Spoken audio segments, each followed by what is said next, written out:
Hello, I am Dr. Gerry Costa of Montclair State University, where I serve as the Director of the Center for Autism and Early Childhood Mental Health and as a professor in the Department of Early Childhood, Elementary, and Literacy Education.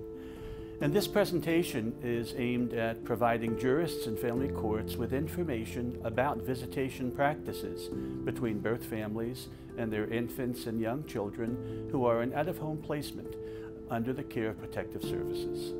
I'd like to begin with a quote that my colleague, Judge Cindy Lederman of the Miami-Dade County, Florida Juvenile Court, and also the co-founder of the 0 to 3 Court Team Project for infants and young children.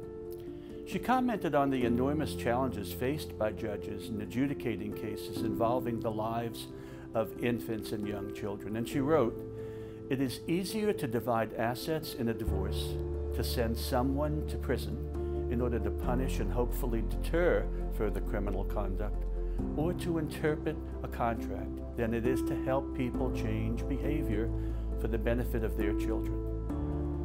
Why do we assume motherhood is innate or can be learned in a classroom? Daily we make decisions on what we think rather than what the social science tells us." This presentation will provide you with the science of infant and early childhood mental health, supported by more than 2 decades of brain research and a much longer record of research and practice in how we can and must help infants, children, and their families, and their other caregivers who face crises in their families around child maltreatment. Yet we know that child maltreatment occurs and state intervention is necessary. However, interventions engender both intended and unintended consequences, which must be acknowledged and examined. Infants and young children are disproportionately affected by such trauma by virtue of their vulnerable brain systems and their limited developmental tolerance for the changes in care and settings that accompany out-of-home placements. Over 10% of all maltreated infants are under age 1. About 40 to 45% of cases in dependency court involving children under age 5, and about 15% of cases involving infants under age 1. We have learned much about how to help parents who have failed in this most critical role, and we have also learned that when intervention and out-of-home placement occur, infants, in fact all human development, is organized through the nature of early experiences and emotional relationships. Development of our brain systems and mind are interpersonal and social. Interventions must acknowledge the importance of attachment relationships, even with parents who have been abusive and neglectful. In such cases, safeguards are needed, but whenever possible, relationships must be preserved. Parenting is a relationship, not a skill, and the belief that we can teach parenting is not well supported. Attuned, loving, and safe parenting ability, in the vast majority of cases, emerges from those who are mentally healthy and reflects the healthy nature of their own lives. Helping parents requires intensive, targeted, individualized care over time.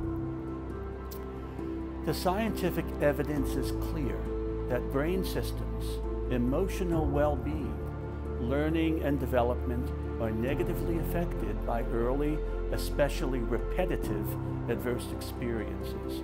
And most damaging experiences are those which undermine and constantly change the caring relationships of infants and children. We must consider all interventions through the eyes of the child and recognize that change in placement means change and disruption in relationships. We must preserve the child's relationships and recognize that infants and children must not bear the burden of inconvenience and redress when making plans and decisions about their lives. Human infants are born premature compared to the newborns of other large mammals. And unlike the young of those other large mammals, who can walk and actively seek food after birth, the human infant requires a secondary infancy, what scientists call secondary altriciality, meaning that they require at least another year or 2 years of care, similar to the womb, except this time the womb is an external social and emotional womb. Their primary biological imperative is to feel safe. Consider that the adverse effects of multiple placements, changes and disruptions in the relationship systems in the first year of life. This is a formula for adverse outcomes. We now know that those early relationship systems that form healthy human brains and minds must be preserved. So the infant brain is a social brain, and there's an entire field of study that has emerged that examines the ways in which relationships form and change the human brain, for good or for bad. This field is known as interpersonal neurobiology. In the next 7 slides, the core ways in which the infant brain is formed and can be adversely affected by trauma will be described. But let's see how remarkable and complex the human infant brain is. By 5 months gestation, the fetus already has 100 billion neurons. That's the amount of neurons that we will have in our adult brain, and similar to the number of stars in the Milky Way galaxy. But at birth, only 20% of those neurons are interconnected, related to intrauterine life and to genetics. 80% of the connections that eventually form within the human brain are the result of the nature of experiences and emotional interpersonal relationships. Again, this speaks to the interpersonal and experiential nature of the infant brain. Each of those 100 billion neurons can form up to 10,000 connections, and those connections or synapses can occur at the rate of 700 per second in the first years of life. In the first years of life, connections are formed more easily than they are broken. So a baby does not arrive in the world with a brain that will function regardless of the type of care or type of experience, but requires a certain kind of attuned, predictable, consistent, responsive, loving care. Neurologist and psychologist Dr. Bruce Perry states that the brain requires repetitive, patterned interactions. One way to illustrate this, this critical meaning of the need for consistency is to imagine that if we could assemble 365 wonderful caregivers we would each want to care for our child. And then imagine that those caregivers were given the task of raising a baby for the first year of life with a different caregiver each day.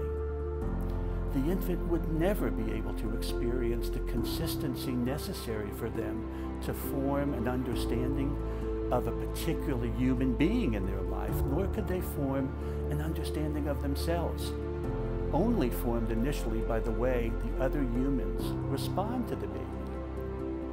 This creates a level of stress and instability that defines insecurity.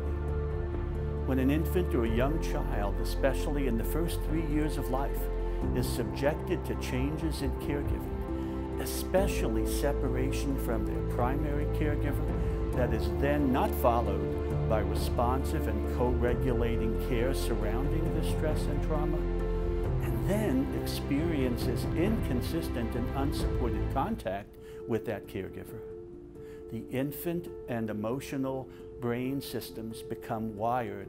Actual physical and chemical changes occur in the brain that result in a heightened level of stress, which elevates the fight or flight or freeze response, that undermines safety, security, and undermines the ability to grow and learn. Author Paul Tough, in his 2012 best-selling book, How Children Succeed, referred to this as the Firehouse Effect. The result is a chronic activation of the fight, flight, or freeze responses in the prefrontal cortex, where reasoning and executive functioning is most affected. This means that the very interventions designed to protect the child from harm, if they are not designed and implemented differently, are doing a different and if unaddressed, a permanent kind of damage.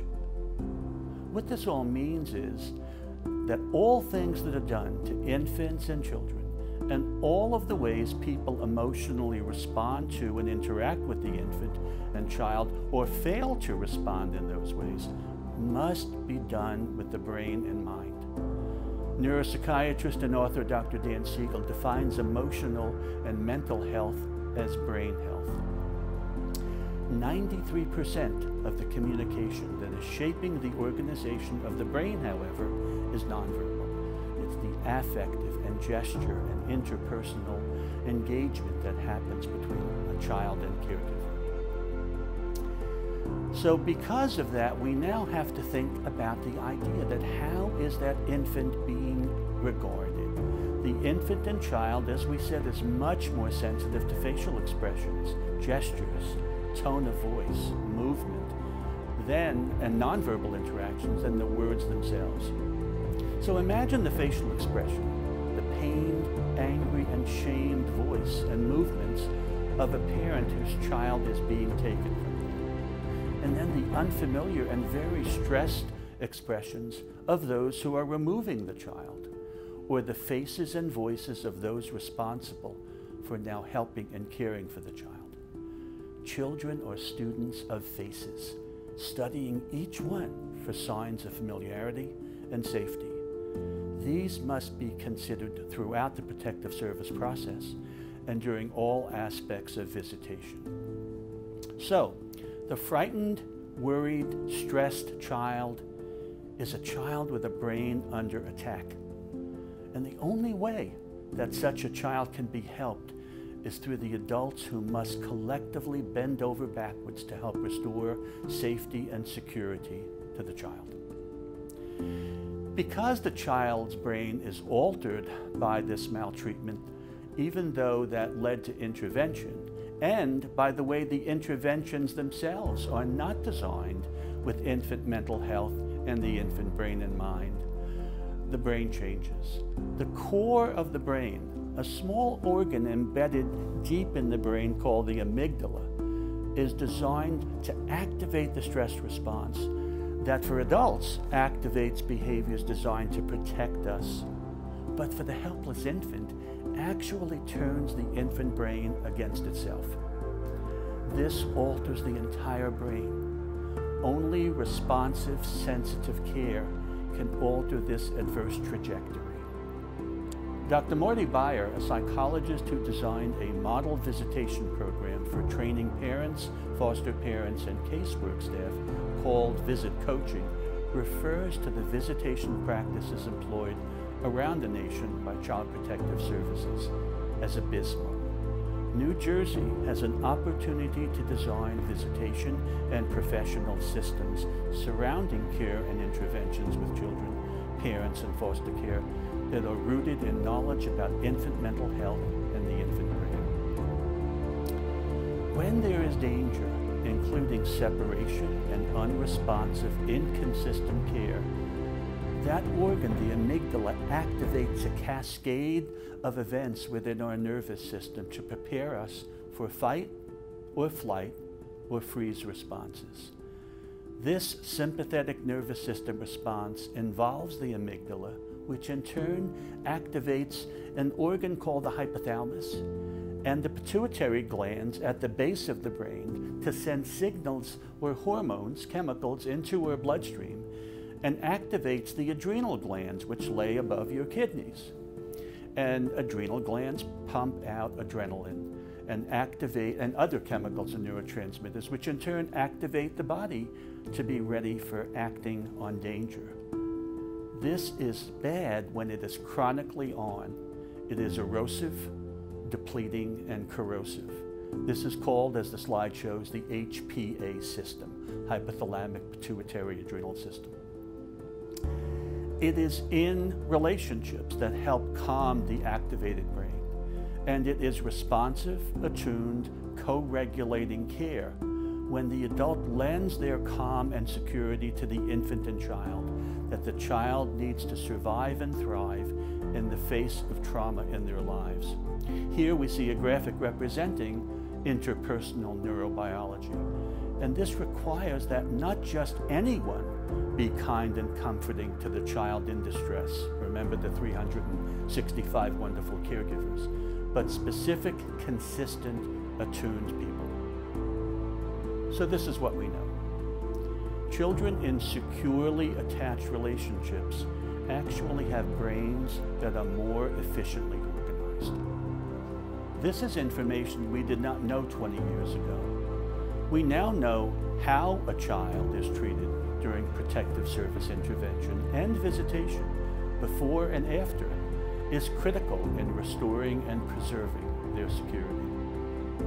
The child with insecure attachment does more poorly in school, has fewer friends, and is more likely to become problematic. How we are with infants is even more important than our words, which of course are important. Using a framework based on work that came out of the Center on the Developing Child at Harvard University and the national organization 0 to 3, 3 types of stress can be identified. One is positive stress. That's associated with moderate, short-lived physiological responses. That's a necessary part of our development, and it occurs in the context of stable and loving and supportive relationships which support the child in developing mastery and self-control. This is the everyday stress we all encounter. Then there's a level of stress known as tolerable stress, and that's associated with events that could result in a more heightened physiological response that could, in fact, if chronic, affect brain structures. But for the most part, even tolerable stress, when buffered by supportive, caring relationships, can in fact help children cope, can restore their heart rate and stress hormone levels to baseline. And even when horrible events occur that are acute, when they are buffered by loving, caregiving others, children do well. They in fact develop resilience. But then there's toxic stress. This is intense and prolonged activation of the stress response system without adult protection and support. Stressors can include child maltreatment, severe maternal depression, parental suicide and substance abuse, family violence, unaddressed separation, inconsistency in love and care. These can result in an increased susceptibility to both physical illness and mental health issues. Poor and unresponsive visitation rises to the level of toxic stress. When the amygdala and the HPA system are not confronted with fear, danger, and stress, we are regulated, open for engagement, wonderful social processors, and interpersonally available. This image of the infant is open and waiting for experience. But what happens to our brain and to us when we are confronted with danger? We have in this very moment the state that leads to distress, reactivity, fear, and the associated coding of the body, and the events and the people involved as all representing the greatest levels of discomfort and potentially dysregulation, with failure to engage and failures in communication, and failures in using the thinking brain. Dan Siegel, the neuropsychiatrist I noted earlier, speaks about the brain using what he calls the handy model of the brain. And he says, if you imagine your hand and your thumb represents the amygdala and another organ that holds on to memories called the hippocampus, imagine if your thumb, that amygdala we talked about, is in the core of your brain and it's covered by the top of your brain called the cortex. That top of your brain represents your thinking brain. The bottom of your brain represents your survival brain. And when your survival brain is activated, it really deactivates your thinking brain. And so we talked about the idea that when a child or an adult is frightened or activated, they flip their lid. They're unable to think and reason because they are overwhelmed by the need to save themselves. This flipped lid can actually become hardwired as part of our being, as a chronic state of activation that disables language, that disables relatedness, that disables problem solving, that even limits the ability to be comforted and changed. So knowing this, how can we consider visitation practices with infant mental health and the infant brain in mind? The first thing we must do is confront some fallacies. Number one, that they are too young to be effective. Infants are not too young to be effective. They'll get over it. That's absolutely not the case. Somehow they will hold in their brain or body, if not their memories, the effects of having been mistreated. They won't notice the difference. We now know infants are incredibly able to notice differences in care and change. Or even a more benign way of thinking about this, oh, they'll get used to it. They will not get used to maltreatment. In fact, the mistreatment that often accompanies failures in visitation will become part of their fabric. And the last fallacy is they won't remember, they will remember. They'll remember in so many ways, even in terms of their bodily responses. So we must confront these fallacies. Selma Freiberg was this remarkable child social worker and analyst, and is credited for being the field, creating the field of the clinical field of infant mental health. And she would always ask the question, what about the baby? And I ask every judge, every caseworker, everyone involved, what about the baby? How do we treat the baby differently? So infants and young children in the protective service system are confronted with a triple threat to their development and to their attachment. First and foremost, there's the obvious threat to the child's safety that is beyond their control. The original neglect and or maltreatment resulted in disorganization in the way a child seeks safety and security. That certainly affects both their emotional and neurological processes. The second threat is the ongoing separations, losses, suboptimal attachment relationships that continue to threaten the young child's ongoing development. Multiple needs are not identified. This results in defenses that ultimately prevent the child from trusting in relationships, a breakdown in the way he or she seeks out safety and security, as well as realizes his or her own worth or potential, a potential disruption in attachment and what we call the internal working model of themselves in the world is created.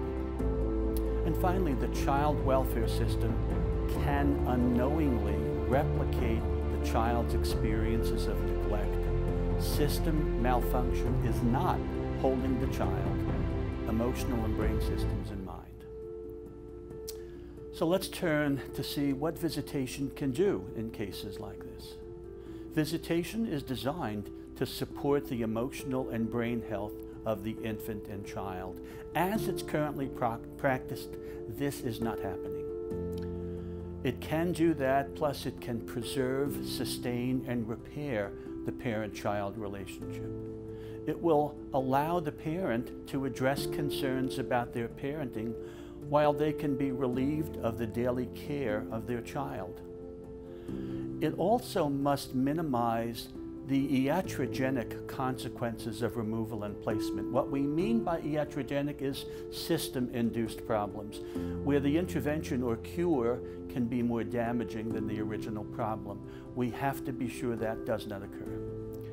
Visitation also is designed to provide parenting time. In fact, the change in language is clear that visitation is more often referred to as parenting time, meaning that during visitation, we must engage the parent in usual caregiving and loving roles, such as feeding the child, cleaning the child, dressing, playing with the child, reading and engaging the child in typical daily routines, those moment-to-moment exchanges that all of us hope happen with a child who has someone madly in love with them. Typically, visitations are much more constrained, where parents are limited in time and space and ordinarily share a snack or a toy but do not do the work that most parents do. We have to make that critical shift. We also have to do something that we've really done so rarely, but other states are doing, and I think we must do this. That's to ensure that all caregivers are openly communicating about what is best for the child, and all routines are as identical as possible across relationships and settings. Often the systems of care are appropriately concerned about whether or not a visit occurred, but in fact what occurs at the visit is what determines whether or not the visit accomplishes the outcomes listed on this slide. State of Pennsylvania, obviously, in their own study agrees with this, but the last statement examines further examination. Frequency of visiting the child in placement is associated with change for the better in parental feelings towards the placement, and also is associated with less time in placement. But first and foremost, please understand that visitation is not a place.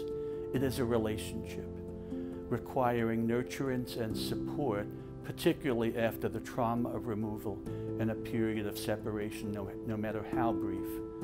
Again, for that reason, visitation is now referred to as parenting time, reflecting the idea that what happens during the time together is critical to the goals identified as the benefits for visitation.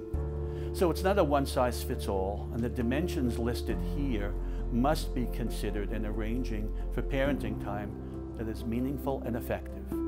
There are developmental and individual differences. We have to think differently about the frequency and duration of visitation, and then the settings where it occurs and what the activities are. When a child is removed from his or her parent and relationships, adverse consequences follow, even when the removal is done to protect the child. The harm is often far worse than the outcomes at home. No matter what the circumstances, all three conditions, must be met in order for separation from the parent to be least injurious. The child must be developmentally ready and be relationally supported. This means that the infant must have an understanding of being loved by the parent, and that they have the developmental capacity to hold an internal representation of the parent. For example, children under 6 months have not yet fully developed this ability, and while separation may not appear to result in distress, infants this young can experience somatic memories and distress, usually shown in disruptions in sleep, in eating and toileting, and even in alterations in their mood and their ability to be comforted. Children from 7 to 18 months, when separated, show significant distress and often experience illness, refusal to eat, frequent crying, inability to sleep and be comforted. And as children go from 18 months to 3 years of age, they'll show all of those above, and also begin to experience an insecurity and fear, clinging to caregivers, whoever they are, indiscriminately or withdrawing, and can genuinely suffer from childhood depression. Children 3 and above actually show even more serious regressions in language and toileting and learning, and suffer significant emotional distress. So as we know, all children experience the fight, flight, or freeze response, and they become overwhelmed by fear and distress. So children in secure relationships before the separation can be supported in separating when the next two conditions are met. In family care, when a parent leaves a child with another, the caregiver must allow the child to be separated. Think about that carefully. The parent must send information and cues to the child that it is okay for them to be separated. But imagine in the case of child protective intervention, when an infant and child witnesses distress or dysregulation in the parent around separation. The parent is shamed and angered and overwhelmed. The child becomes distressed and disorganized. If the separating parent in any way shows an unwillingness or an ambivalence about separating, the child's feelings of safety and security are seriously undermined, and the child becomes overwhelmed by fear and danger. The caregiver to whom the child is going to ordinarily must be familiar to the child and have the ability to know how to support and comfort the child. All of the above are strongly mitigated when the caregiver to whom the child is given is known to the child and to the parent. And when this caregiver knows the child's routines, ways of being comforted and calmed. These conditions are almost never met when children are removed from parents in crisis, and even when visits occur. So visitation must be relationship-based. It must recognize the trauma inherent in what's happened. It must be trauma-informed. It must focus on restoration of safety and security. It must connect the child to the parent from whom they've been separated and promote healing. And it must avoid the shame, blame, and punish model that often characterizes Child Protective Service intervention. This chart here provides a wonderful guide for jurists on the developmental level of the child and the frequency and duration of visits. The developmental level is a critical factor about how separation is experienced, but virtually in every single case, when separation occurs in a crisis and is involuntary and sudden, the child experiences trauma.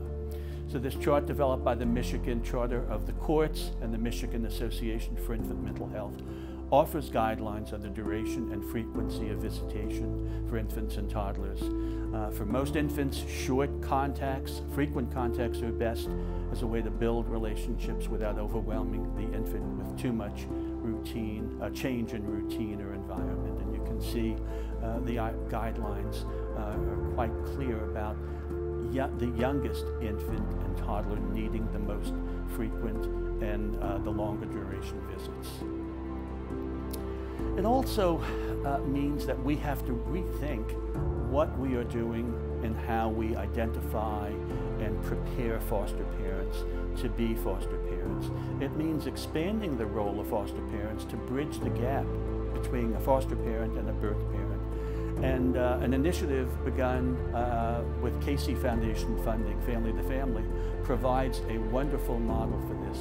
The foster parent serves as mentor to the birth parent and infant. A shared family care is the concept used in many states, particularly under the umbrella of the National Abandoned Infant Assistance Center. The point here is that the foster family becomes a family that fosters the relationship and the care between the birth family and the child, does not substitute or compete with the birth family. As we considered earlier in imagining the experience of an infant cared by a different person for one full year, children develop an insecurity and mistrust of themselves and the world, especially when those people in their lives are not working together or interacting with each other in different ways and in ways not rooted, and in fact do not behave in ways rooted in the relationship with the child. So be sure that all families, birth and foster, call the child by the same name, follow the same care practices like eating and toileting, and talk without judgment or criticism about each other. I recommend allowing photographs of the birth and foster families in each other's home. This can be very difficult and requires some discussion and reassurances for both families, but it is incredibly meaningful for the infant. Transportation. This is one of those areas that looks as if it's the least important. In fact, in my experience for over 30 years, it's one of the most important elements of visitation. Transportation is not to be regarded as a means to achieve parenting time, but as an experience of separation from the foster parent, reunion with the birth parent, separation from the birth parent, and reunion again with the foster parent. When handled without regard for the emotional well-being of the child and for the birth and foster parents, these experiences can undermine and diminish the benefits of visitation and in fact result in additional iatrogenic system-induced trauma and injury to all, especially for the infant and child. Ideally, and this is important, transportation for visits with the birth family must be done by the same transportation staff in the same vehicle as much as possible. Ideally, it is better for the child to be brought to and picked up for a visit by his foster mother, having the foster parent foster family transport the child, it is so helpful for a child to see that both his birth mother and foster mother, for example, can see each other, can talk with each other, can even share information about how the child is doing, what the child ate last night, or if he had a tummy ache, or if he didn't like a certain food. To see adults talking with each other about the child is enormously helpful. Visitation duration and frequency are best planned when both the birth and foster parents are engaged and supported in the process of visitation. Again, infants and children do best when they witness all of the adults in their lives working together to help them feel safe, loved, and secure. Of course, these practices require communication and planning, and in fact require a paradigm shift in how we ordinarily think about visitation. But imagine as a child that you were being cared for by a person that you didn't know, a person that your parents did not know, and a person who may not even regard your parent as a good or caring person in your life, and may not even speak about your parent and your life when you are under their care. We must not do this to infants and children. This is toxic and affects brain systems and mental health. The model of visitation considered here is designed to plan visits, parenting time, with the child's best interests in mind and with infant mental health and the infant brain in mind. Whenever possible, pre, during, and post-visitation supports must be provided to foster and birth parents, and supported joint meetings and visits are in the best interest of the child. But it is also designed to ensure that those who care for the child, birth and foster parents, and themselves are taken care of and supported in the difficult process of forming a relationship with each other to support the child's well-being.